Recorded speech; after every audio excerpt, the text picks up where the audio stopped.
ibu kota kerajaan terbesar yang pernah ada pada waktu itu. Raja Nebukadnezar mengambil pemuda yang terbaik dan terpandai dari negara-negara yang ia taklukkan. 10.000 anak muda lainnya dibawa bersama Daniel. Dan dari mereka yang terbaik daripada mereka semua dibawa ke istana. Daniel, Sadrak, Mesak, dan Abednego adalah beberapa di antaranya. Ujian pertama mereka adalah soal makanan. Menempatkan Tuhan yang terutama itu bisa, dalam hal makanan, itu bisa membuat mereka kehilangan nyawa mereka. Namun para pemuda ini membuat komitmen di dalam hati, berketetapan di dalam hati mereka untuk menempatkan Tuhan yang terutama apapun yang terjadi. Mereka tidak dapat dipaksa atau disuap untuk melakukan yang sebaliknya. Mereka setia dengan pola makan yang Tuhan tetapkan. Dan Tuhan memberikan mereka hikmat dan menjadikan mereka siswa yang terbaik di Universitas Babel. Setelah itu, Daniel diangkat menjadi kepala dari semua ilmuwan lainnya, sementara ketiga temannya pada akhirnya menjadi pemimpin di ibu kota Babel itu sendiri.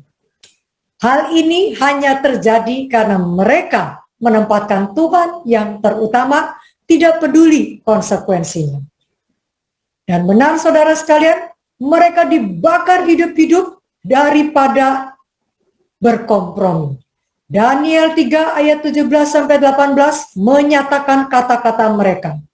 Mereka tidak pedulikan akan nyawa mereka, asal saja mereka tetap berpegang pada iman percaya mereka. Beberapa waktu kemudian, maka Daniel pun sekarang sudah menjadi lebih tua. Daniel pun memilih dibuang ke gua singa daripada dia berhenti berdoa kepada Tuhan. Sebab Daniel menempatkan Tuhan yang terutama. Dan Tuhan akhirnya menolong Daniel, menempatkan dia menjadi Perdana Menteri di Kerajaan Babel. Teladan hidup Daniel kiranya mendorong kita semua untuk juga menempatkan Tuhan yang terutama. Saat ini, tibalah saatnya bagi kita untuk memberikan persembahan.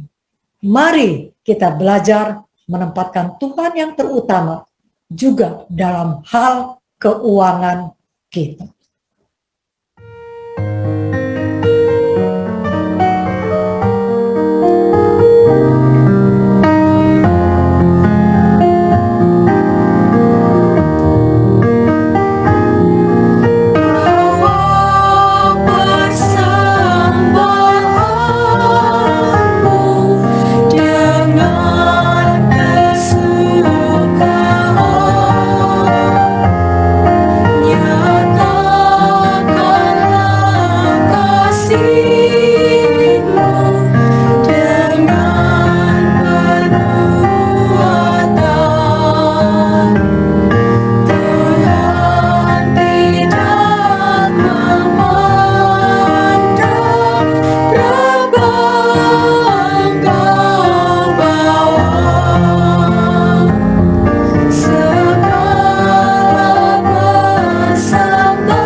Mari kita bersatu di dalam doa. Ya Tuhan, ya Allah kami mengucap syukur untuk menyatakan syukur kami di dalam kami memberikan persembahan. Ya Tuhan, bantu kami untuk kami belajar senantiasa menempatkan Tuhan yang terutama, juga dalam hal pengaturan keuangan, di dalam kami menyusun budget daripada keuangan kami. Terima kasih Tuhan, kami mengucap syukur. Amin. Mazmur 98 ayat 1. Nyanyikanlah nyanyian baru bagi Tuhan, sebab Ia telah melakukan perbuatan-perbuatan yang ajaib. Keselamatan telah dikerjakan kepadanya oleh tangan kanannya, oleh lengannya yang kudus. Dan saat ini sebelum kita mendengarkan firman Tuhan, mari kita mendengarkan lagu pujian yang akan dibawakan oleh The Seven.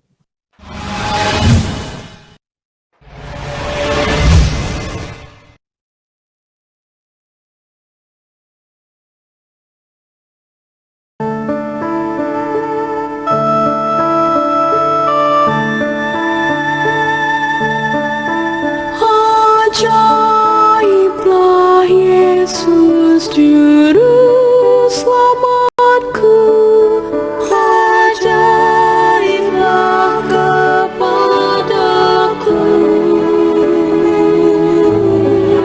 Dilindungnya ku di celah batu, pancaran air hidupku. Dilindungnya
Dan pada saat ini, mari kita mempersiapkan hati dan pikiran kita bertenang dan fokus untuk beberapa waktu ke depan.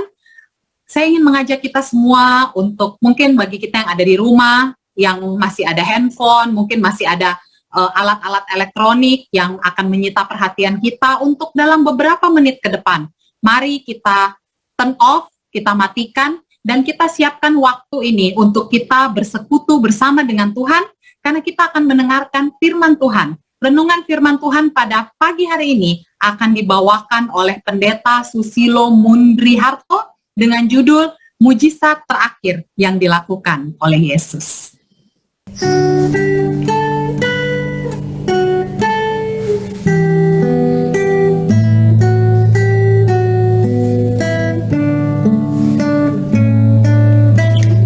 Bersabdalah ya Yesus kepada jiwaku, bisik padaku Tuhan, tiada ku tinggalkan, penuhilah hatiku dengan firman Tuhan, kiranya aku selalu menyanyi pujian. Bersabdalah ya Yesus kepada jiwaku, pegang tanganku Tuhan, sucikan hatiku. Ku mau turut firman-Mu yang terangi jalanku. Tuhan pimpinlah aku, ku jadi milik-Mu.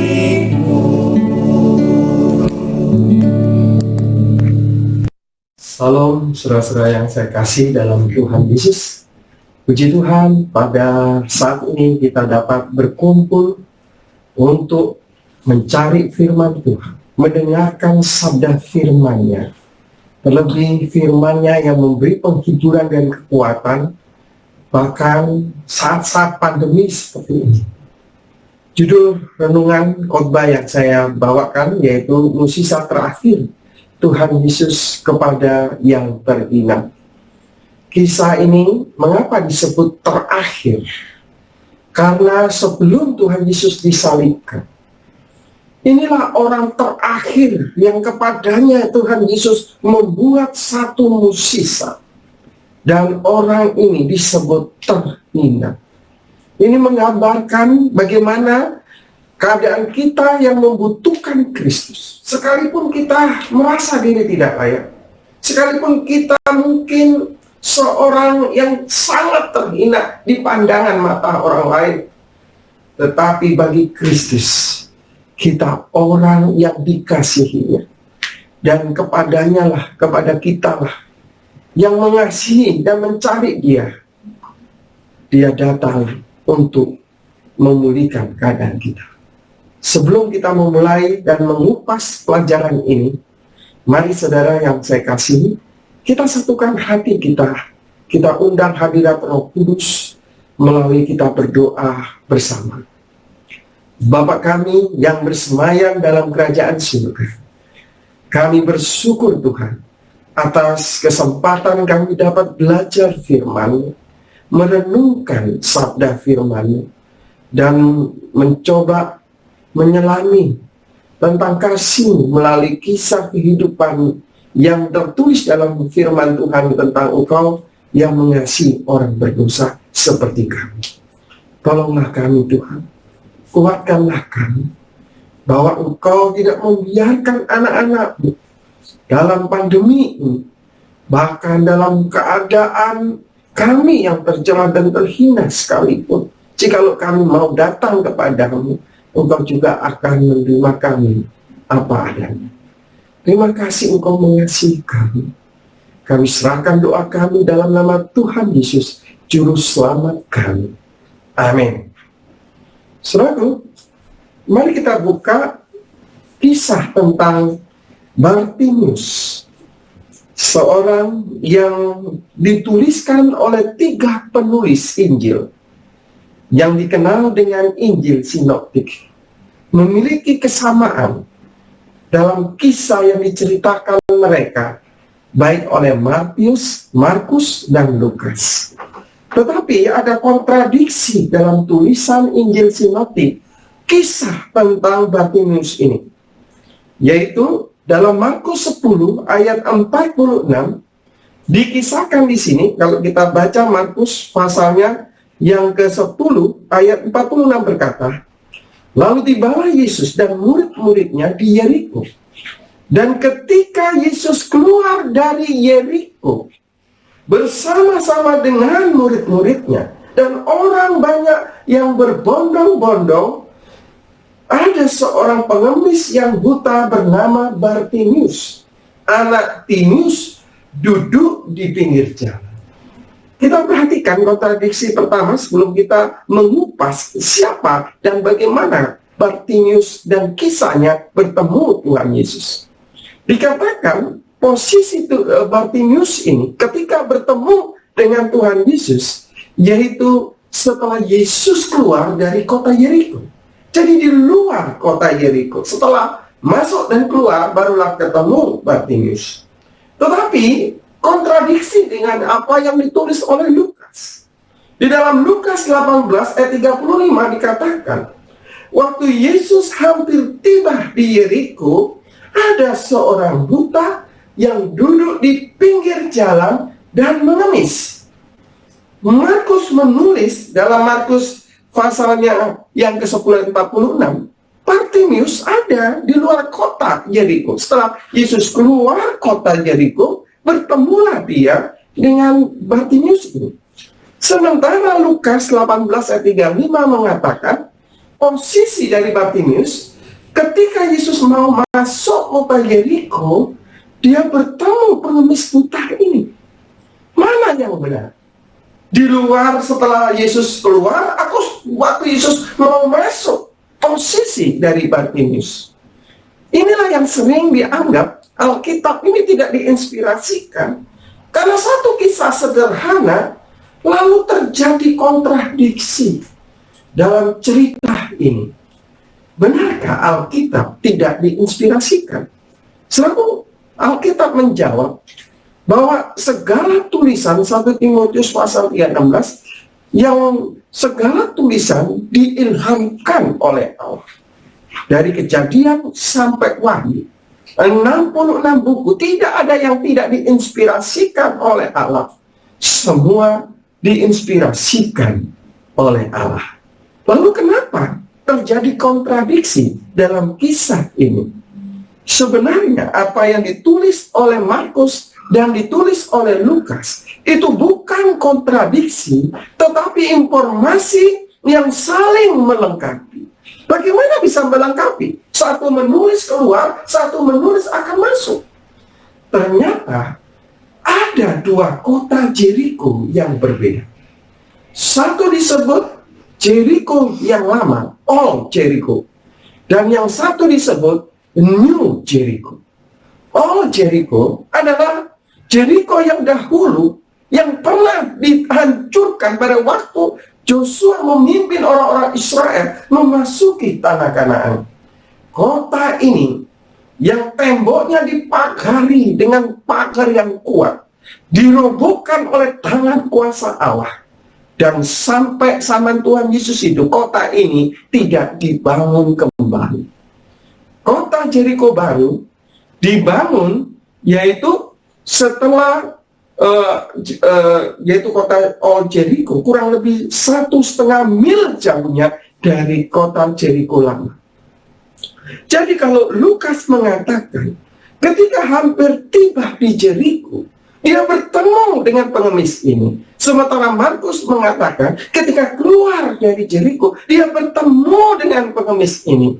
Maka posisi daripada yaitu Bartimius di antara Old Jericho dan New Jericho. Ketika Yesus keluar dari Old Jericho dan ketika mau masuk New Jericho, dia bertemu dengan pengemis ini. Inilah fakta bahwa firman Allah tidak bertentangan, tetapi informasi yang disebutkan saling melengkapi. Kemudian mari kita lihat kontradiksi yang kedua sebelum kita membahas kisah dari cerita Bartimius ini. Dalam Matius 20 ayat 30 diceritakan bahwa yang duduk bukan satu orang seperti yang Markus dan Lukas tulis. Menurut Matius 20 ayat 30, ada dua orang buta yang duduk di pinggir jalan mendengar bahwa Yesus lewat, lalu mereka berseru, "Tuhan, Anak Daud, kasihanilah kami." Saudara, mana yang benar? Dua orang atau satu orang? Nah, di dalam kisah ini memang Markus dan Lukas menyoroti tentang sang Bartimius ini.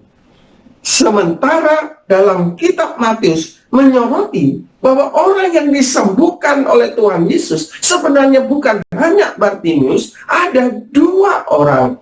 Yang satu bernama Bartimius, yang satunya tidak dikenal namanya. Jadi ini juga bukan saling bertentangan, tetapi melengkapi informasi yang diberikan Markus dan Lukas. Inilah Injil sinoptik yang memberikan yaitu informasi yang saling melengkapi. Nah, saudara, mari kita belajar tentang kisah ini. Kita masuk kepada cerita Bartimius. Saudara, ketiga penulis ini, baik Matius, Markus, dan Lukas, menekankan posisi daripada Bartimius, yaitu dia duduk di tepi jalan. Mengapa ini sangat mereka tekankan?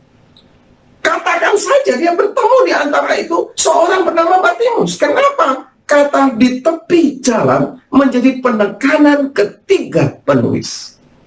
Dengarkan, saudara. Sebelum nama Kristen ditunjukkan bagi para pengikut Kristus, dan itu dikenal pada waktu zaman jemaat Tesalonika, menurut cerita Alkitab, dalam Kisah 9 ayat 2, nama pengikut Kristus sebelum dikenal dengan sebutan Kristen, sebutan pertama yang dikenakan untuk mereka adalah para pengikut jalan Tuhan. Di dalam Kisah 9 ayat 2 katakan, dia meminta surat kuasa daripadanya untuk dibawa kepada majelis-majelis Yahudi di Damsyik, supaya jika ia menemukan laki-laki atau perempuan yang mengikut jalan Tuhan. Jadi penekanan kenapa Bartimius duduk di pinggir jalan. Inilah salah satu orang yang menjadi pengikut jalan Tuhan.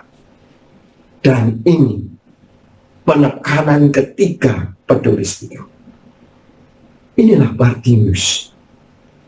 Mari kita pelajari dari arti namanya. Nama Bartimius adalah memiliki makna yang perlu kita simak. Kenapa ditulis Bartimius? Kenapa tidak Bintimius? Kenapa tidak Bentimius? Bar artinya anak, ya, bisa bin, bisa ben, ya. Tetapi kenapa ditulis Bartimius? Bar adalah bahasa Aramaik. Bahasa Ibrani bukan bar, tapi ben. Bin itu bahasa Arab, ya, bukan Bintimius. Sedangkan Timius ini adalah bahasa Yunani yang pada waktu itu disebut koine, bahasa umum yang digunakan oleh masyarakat untuk berinteraksi antara orang Yahudi dengan orang Romawi atau Italia atau bangsa lain. Inilah bahasa yang digunakan secara umum dalam masyarakat Yahudi ketika Yesus hidup. kombinasi antara bahasa Aramaik dengan bahasa Yunani. Bartimius. Kenapa saya menekankan ini? Karena ada orang yang mengajarkan bahwa kita harus berbahasa Ibrani. Kita harus memanggil Tuhan dalam nama Ibrani. Kalau tidak, Tuhan tidak mau mendengar. Selaku fakta Alkitab. Alkitab ditulis dalam perjanjian baru ini bukan bahasa Ibrani. Bahkan Yesus sendiri bukan berbahasa sehari-hari dalam bahasa Ibrani. Mari kita buktikan. Contohnya, inilah gabungan bahasa Aram yang dipakai secara umum bagi orang-orang Ibrani. Misalnya ada kata Bartolomeus, artinya putra galian tanah. Sering ada kata Simon bin Barjona, ya. Ini adalah Simon anak Yunus. Barabas, putra Babak. Barsabas, anak Sabat. Barnabas, putra penghiburan. Bar Yesus, putra Yesus atau putra Joshua. Tabita, Gija. Inilah bahasa Ibrani, bahasa Aramaik yang digunakan dalam percakapan, bahkan dalam memberi nama anak-anak mereka. Apa buktinya kalau Yesus pada waktu hidup, dia berbicara bukan bahasa Ibrani, bahasa sehari-hari, bahasa rakyat adalah Aramaik. Contoh, dalam Markus 5 ayat 41, Yesus pernah mengatakan dalam bahasa Aramaik, "Hai anak perempuan, aku berkata kepadamu, talitakum." Artinya, bangunlah. Ya, inilah. Kemudian, Markus 7 ayat 34 katakan, "Efatah, terbukalah." Ini kepada orang yang buta. Pada waktu Yesus disalibkan, Yesus juga berkata dalam bahasa Aramaik, "Eli, Eli, lama sabachthani." Tuhanku, Tuhanku, mengapa engkau, Allahku, mengapa engkau meninggalkan aku? Kemudian kita juga kenal Hakaldama, yaitu tanah darah, di mana uang hasil pengkhianatan itu dijualkan sebidang tanah, dan tanah itu disebut tanah darah. Hakaldama dalam bahasa yaitu Aramaik. Dan Getsemani, Golgota, itu semua juga diambil dari bahasa Aramaik. Jadi, kalau ada yang menekankan harus berbahasa Ibrani, Alkitab menjawab, tidak harus. Karena buktinya, Yesus berbahasa Aramaik. Padahal Yesus orang Ibrani, bahasa ibunya ternyata bukan Ibrani. Memang bahasa Ibrani digunakan untuk ibadah, tetapi dalam percakapan sehari-hari, dalam mengajar, Yesus sering bercakap-cakap dalam bahasa Aramaik. Bahasa Allah yang menciptakan. Tidak ada bahasa di dunia ini yang tidak diciptakan oleh Tuhan. Baiklah, kita lanjutkan. Bagaimana pelajaran dari kisah kehidupan Bartimius ini? Mari kita lihat, kita buka bersama. Dalam Markus pasal 10, ayatnya yang ke-47, firman Tuhan mengatakan, ketika didengarnya bahwa itu adalah Yesus orang Nazaret, mulailah ia berseru, "Yesus anak Daud, kasihanilah aku." Dalam ayatnya yang ke-48 katakan, banyak orang menegurnya supaya ia diam. Namun semakin, "Anak Daud, kasihanilah aku." Suatu pelajaran apa yang kita bisa ambil dari kisah pertama ini? Jangan biarkan ada seorang pun menghalangi kerinduan saudara untuk datang kepada Yesus. Jangan biarkan cuaca menghalangi saudara mendengar sabda firman-Nya. Kita harus seperti Bartimius, punya kerinduan sungguh-sungguh. Semakin dihalangi, semakin keras dia berusaha ingin bertemu Tuhan Yesus. Karena Tuhan Yesuslah kebahagiaan kita, penghiburan kita, kekuatan kita. Kepadanya lah kita mau dihibur dan dikuatkan.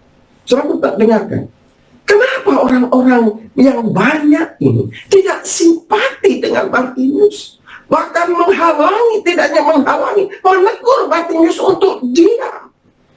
Bukankah Yesus bisa membuat mukjizat, menyembuhkan berbagai orang? Kenapa mereka begitu tidak simpati kepada Bartimeus? Sehingga gantinya menolong Bartimeus, mereka menegur untuk dia diam, dan semakin ditegur, Bartimeus terus berusaha ingin bertemu Tuhan Yesus. Kenapa? Saya dengarkan. Menurut Strong's Hebrew and Greek Dictionaries, nama Bartimeus bukan nama yang bagus. Jangan beri nama anak saudara Bartimeus. Menurut Strong's Hebrew and Greek Dictionaries, arti Bartimeus adalah unclean. Artinya anak haram. Bagi orang-orang Ibrani, ada hal kebanggaan. Satu, dia dilahirkan sebagai orang Yahudi. Dua, dia dilahirkan sebagai laki-laki, bukan perempuan. Tiga, dia lahir bukan hasil persinahan, lahir sebagai anak halal. Inilah yang sering dibanggakan. Coba lihat apa kata-kata mereka di dalam Yohanes 8 ayat 39 sampai 41. Ketika mereka berdebat dengan Tuhan Yesus, mereka banggakan jati diri ini. Mereka katakan, kami tidak dilahirkan dari anak zina, Bapa kami satu, yaitu Allah.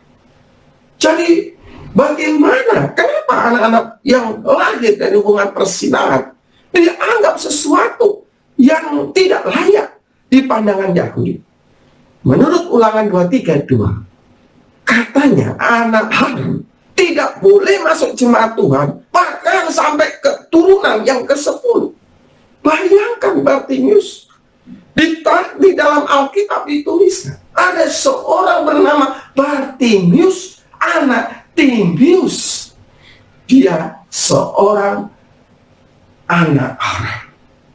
Unik sekali, kata Bartimeus saja itu sudah berarti anak Timeus, yaitu Bar itu artinya anak laki-laki, Timeus namanya anak haram.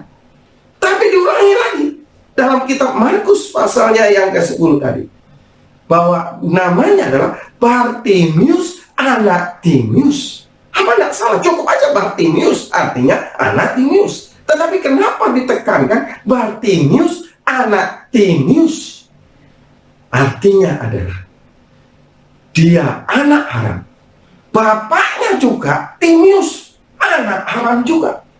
Jadi kakeknya tidak jelas, hasil lahir perzinahan melahirkan anak yang bernama Bartimeus. Inilah orang yang dianggap hina dari yang terhina. Saudaraku, orang buta menurut pandangan orang Ibrani dianggap orang itu dihukum oleh Allah.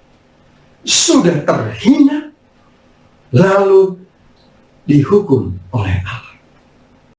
Saat itulah mereka karena itu tidak simpati dengan Bartimeus.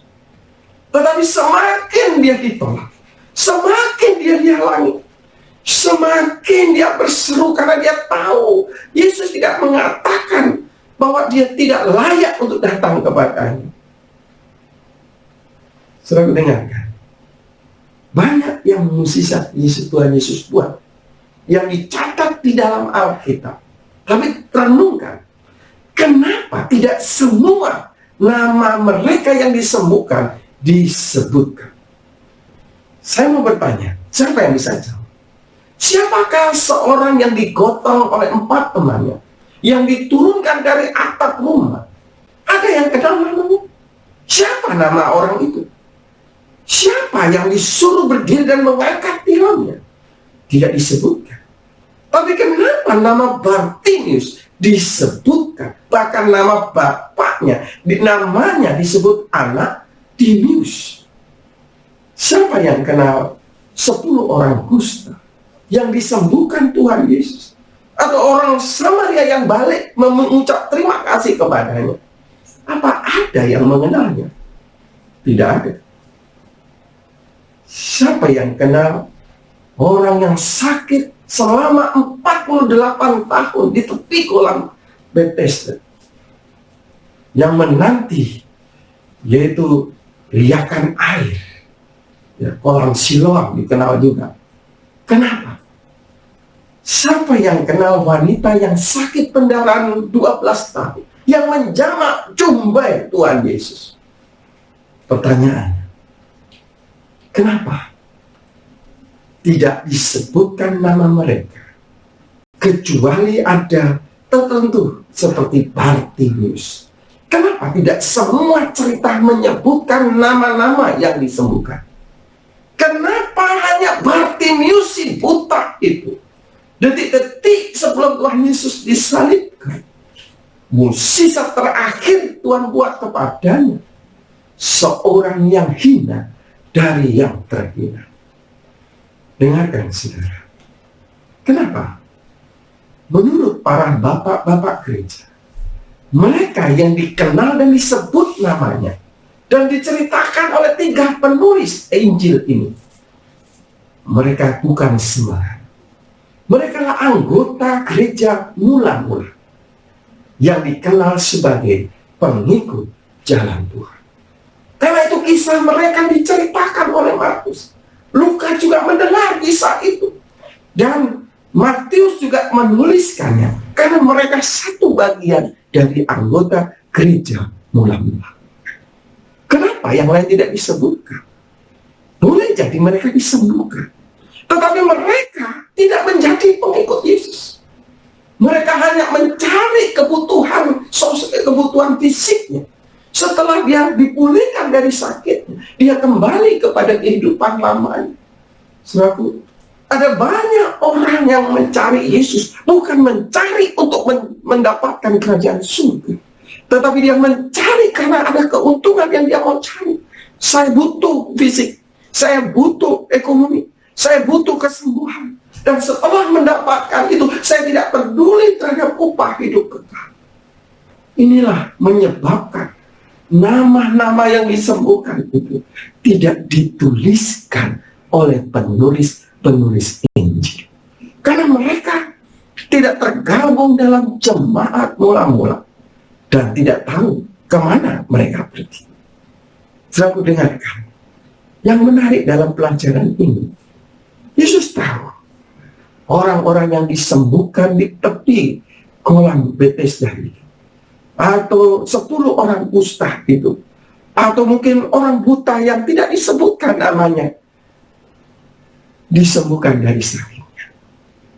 Tetapi Yesus tahu bahwa mereka tidak akan tertarik mengikuti jalan kebenaran yang diajarkannya. Tapi kenapa Tuhan Yesus tetap melakukan mukjizatnya kepada mereka? Ini menjadi pelajaran kepada kita. Jangan kita karena melakukan kebaikan kepada orang hanya dengan motif supaya dia mengikuti kebenaran yang kita terima. Biarkan mereka memilih. Dan jangan berubah sikap kita. Kalau ternyata dia tidak hanya tertarik dengan kebenaran, dia hanya mencari kebutuhan jasmani. Karena Yesus pun menunjukkan kasihnya. Ini menggambarkan bahwa Yesus menunjukkan belas kasihan kepada semua orang. Tidak peduli orang itu menerima dan mengasihi dia atau tidak. Karena berbuat kasih dan kebajikan menjadi ciri khas dari kehidupannya yang penuh belas kasih. Inilah yang harus diteladani oleh umat Tuhan. Jangan kita hanya bermoduskan, yaitu seperti membawa orang lain harus mengikut kebenaran. Tetapi biarkanlah mereka memilih. Dan jangan halangi kasih dan kebajikan kita hanya oleh motif-motif seperti itu. Mari kita lihat pelajaran selanjutnya. Markus 10 ayat 49 katakan, lalu Yesus berhenti mendengar teriakan Bartimius itu. Panggillah dia. Mereka memanggil orang buta itu dan berkata kepadanya, kuatkan hatimu, berdirilah. Ia memanggil engkau. Lalu ia menanggalkan jubahnya. Ia segera berdiri dan pergi mendapatkan Yesus. Saudaraku, Yesus sekarang memanggil Bartimius. Kamu sudah berteriak memanggil namaku. Kata-kata Bartimius ini punya arti yang dalam. Yesus anak Daud, sebutan anak Daud ini menyatakan imannya kepadanya. Dialah sang Mesias yang dinantikan itu. Karena itulah Yesus berhenti mendengar panggilan imannya ini. Panggillah dia. Setiap orang yang memanggil dengan iman kepada Yesus, Yesus akan mendengarkan suaranya dan memanggil agar kita datang kepada. Apa respon dari Bartimius? Alkitab menuliskan dia segera berdiri, menanggalkan jubah. Kenapa dituliskan jubahnya? Apa ini jubah? Jubah adalah biasanya dipakai untuk alas tidur. Bahkan jubah ini bisa digadekan menjadi jaminan. Dan jubah ini gambaran kehidupan masa lalu Bartimius. Pada waktu dia menanggalkan jubah, dia menanggalkan kehidupan masa lalunya. Sekarang dia pergi mengikut Yesus. Mari kita lihat selanjutnya. Waktu dia datang kepada Tuhan Yesus, dalam ayat yang ke-51 dari Markus 10, Tuhan Yesus bertanya kepadanya, apa yang kau kehendaki supaya aku perbuat bagimu? Jadi ini pertanyaan aneh, saudara. Bartimius seorang buta, dia memanggil Tuhan Yesus, kasihanilah aku, dan Yesus masih bertanya, apa yang aku supaya apa yang kamu kehendaki supaya aku perbuat kepadamu? Apakah perlu semua orang yang melihat di situ katakan, Tuhan, ini orang buta, dia butuh kesembuhan? Tapi kenapa diulangi? Apa yang kau kehendaki supaya aku perbuat bagimu?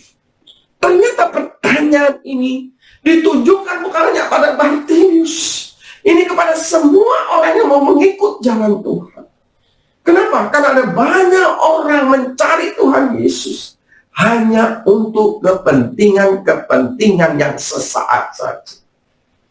Jawab orang buta itu, Rabuni, supaya aku dapat melihat. Jawab mataku, supaya aku dapat melihat. Lalu Yesus mengikuti kemauannya. Lalu dia katakan, pergilah, imanmu telah menyelamatkan engkau. Yesus katakan, oke, itu yang kamu butuhkan, saya turuti. Sekarang pulang, kamu sudah mendapat apa yang engkau mau. Hiduplah seperti yang kamu sudah bebas, kamu sudah bisa melihat, kamu bisa membuat kehidupan yang baik. Pergi, pulanglah.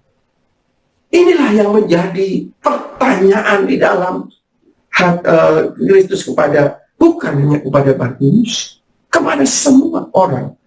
Apakah hanya itu yang kau cari? Pergi, kami sudah dapat yang kau mau. Kalau kau tidak tertarik mengikut jalanku, pulanglah. Tetapi apa respon Bartimius ini? Melihat itu, dikatakan pada saat itu juga, melihatlah ia. Lalu ia mengikut Yesus dalam perjalanan. Selalu Bartimius disuruh pulang, kamu sudah dapat.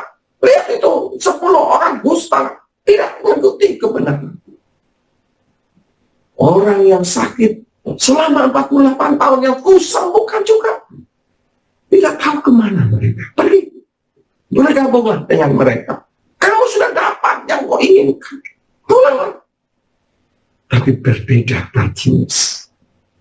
Inilah mukjizat terakhir kepada orang yang tidak hanya ingin dipulihkan fisiknya, dipulihkan rohani, tetapi dia juga ingin dipulihkan hubungannya dengan Kristus selama-lamanya. Inilah, dia tidak mau pulang, gantinya dia pulang. Dia mengikut Yesus dalam perjalanannya. Bahkan kitab Lukas menuliskan dalam Lukas 18 ayat 43. Dan ketika itu juga, melihatlah dia sambil memuliakan Allah. Seluruh rakyat melihat hal itu, memuji-muji Allah. Saudara, ternyata kerinduan Bartimius ketika ingin Rabuni, Dia tidak hanya ingin Yesus merabuni mata jasmaninya, rabuni mata hati saya yang tertutup oleh dosa. Dan ketika itu dibukakan, dia seakan-akan melihat jalan hidup yang baru. Dan ketika Yesus berkata, pulanglah, dia tahu bahwa kewajiban setiap orang yang telah bertemu dengan Yesus menjadi saksi bagi dia untuk semua orang. Alkitab menyatakan, bahkan ia memuliakan Allah. Seluruh rakyat melihat hal itu, memuji-muji Allah. Saudara dengar, kisah Bartimeus tidak berakhir di situ. Dalam kisah diceritakan dalam Wikipedia, seorang bernama Plato pernah berdiskusi dengan salah satu pengikut Yesus yang namanya dikenal Timaeus tentang hakikat kehidupan dan jalan kehidupan. Seorang yang buta sekarang berhadapan dengan filsuf terkenal dari Yunani, menjadi saksi yang besar bagi Kristus. Inilah Bartimeus, seorang yang buta, tetapi dia melihat, bukan hanya melihat matanya, tetapi juga melihat hatinya. Dalam kisah ini, saudara, sebelum saya akhiri, ada hal yang saya tidak paham. Mengapa?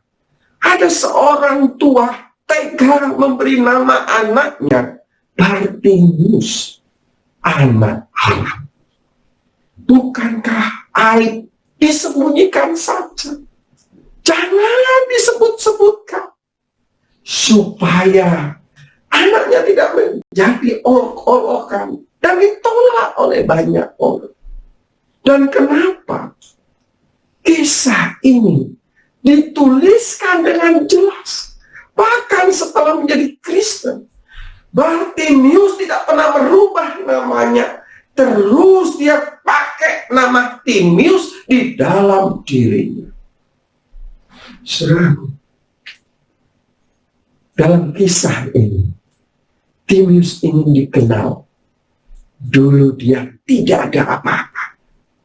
Dia tidak layak, buta, seperti manusia, tidak mencari kebenaran Allah. Dan dia anak yang tidak layak, haram, penuh dengan dosa dan kenajisan. Tetapi berbeda, Kristus telah mengubah hidupnya. Ini untuk menekankan ceritanya. Siapa Yesus dan siapa dirinya. Yesuslah yang mulia, yang patut ditinggikan dalam cerita hidupnya. Dan dialah namanya dikenal orang berdosa yang dikasihi Tuhan Yesus, yang dipanggilnya dan diubahnya menjadi mulia. Sebab mungkin kita merasa tidak baik, kita mungkin merasa banyak kesalahan, tetapi jangan pernah saudara menolak panggilan Tuhan Yesus untuk datang dan mencari Dia. Biarkan Dia bukan hanya memulihkan fisik kita, memulihkan ekonomi kita, memulihkan rumah tangga kita. Dia juga rindu memulihkan saudara sebagai anak-anak Allah yang memiliki warisan hidup kekal, yang mengikuti kehidupannya dan menjadi saksi yang hidup seperti Bartimeus, seorang yang terhina dari yang hina, namun dikasihi Tuhan Yesus. Terima kasih. Saya bawa ini dalam nama Tuhan Yesus. Amin. Kita akan akhiri renungan khotbah pada Sabat yang indah ini. Kita berdoa bersama. Tuhan Yesus, terima kasih atas firman. Kisah Bartimeus mengingatkan diri kami yang tidak layak. yang penuh dengan dosa dan kekurangan. Namun Engkau mengasihi kami dengan kasih-Mu yang abadi. Engkau memanggil kami untuk maksud penyelamatan.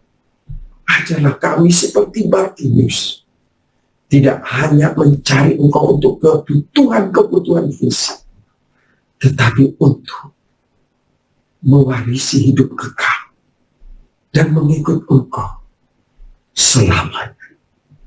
Terima kasih atas segala kasih. Di dalam nama Tuhan Yesus kami berdoa. Amin. Terima kasih. Tuhan Yesus memberkati. Puji Tuhan atas firman yang sudah kita dengarkan, yang sangat menyentuh hati kita akan baiknya Tuhan di dalam kehidupan kita. Dan pada saat ini, saya ingin mengajak kita semua untuk mengambil waktu 1-2 menit ke depan untuk merenungkan apa yang sudah kita dengarkan, sambil berdoa di dalam hati kita masing-masing dan membuat komitmen-komitmen secara pribadi bersama dengan Tuhan yang akan memperbaiki hubungan kita dengan Tuhan dan memperbaiki kehidupan kita setiap hari semakin dekat kepada